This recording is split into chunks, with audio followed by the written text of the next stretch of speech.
வணக்கம். தமிழ் ஃபுட் கார்னரில் இட்லி தோசைக்கு தொட்டு சாப்பிட்ற மாதிரி அருமையான சுவையில் இன்றைக்கி ஒரு சட்னி பண்ண போகிறோம். குடமிளகாய் சட்னி. இந்த சட்னியில் குடமிளகாவோட கொஞ்சமாக புதினா கொத்தமல்லி இதெல்லாம் சேர்த்து பண்ணியிருக்கிறதுனால அந்த புதினா கொத்தமல்லி வாசனையோட டேஸ்ட் ரொம்ப சூப்பராக இருக்கும். இப்போ இந்த டேஸ்டான சட்னியை எப்படி பண்ணுறதுன்னு பார்க்கலாம்.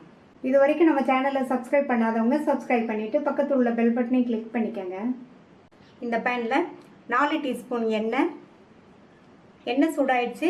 அதில் 1 டேபிள் ஸ்பூன் உளுந்தம்பருப்பை சேர்த்து லைட்டாக அதனுடைய கலர் மாறுற அளவுக்கு வறுத்துக்கணும். பருப்போட கலர் லைட்டாக மாறிடுச்சு. இந்த ஸ்டேஜில் 4 காஞ்ச மிளகாவை சேர்த்துட்டு அதையும் லைட்டாக வறுத்துக்கங்க. பருப்பும் பொன்னிறமாக வறுபற்றும், காஞ்ச மிளகாவும் வறுபற்றும். அடுத்து இது கூட 7-8 சின்ன வெங்காயத்தை சேர்த்துட்டு கூடவே 5 பல் பூண்டையும் சேர்த்து வதக்கிக்கலாம். இதை ஒரு 2 நிமிஷத்துக்கு வதக்கிக்கணும். மிதமான தீயில வச்சு வதக்கிக்கங்க.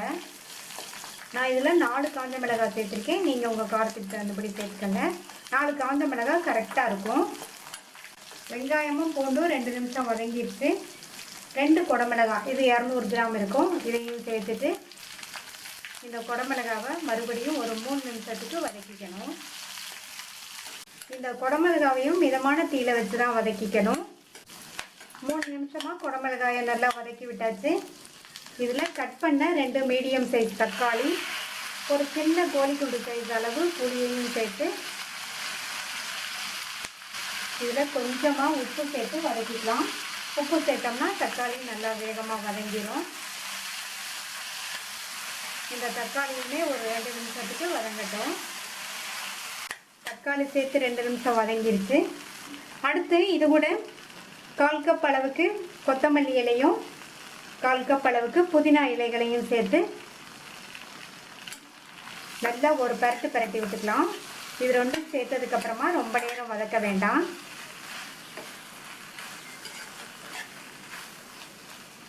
அடுத்து இது கூட 3 டேபிள் ஸ்பூன் தேங்காய் துருவல்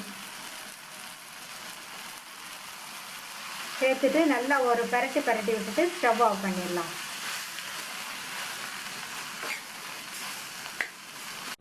ஸ்டவ் ஆஃப் பண்ணியாச்சு. இது இப்போ நல்லா ஆறட்டும்.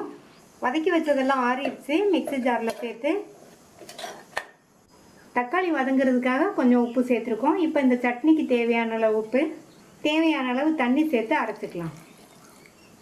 அரைச்ச சட்னியை கிண்ணத்துக்கு மாற்றிட்டு தாளிப்பு போட்டுடலாம். தாளிப்பு போடுறதுக்கு 2 டீஸ்பூன் எண்ணெய் விட்டு சூடாயிடுச்சு.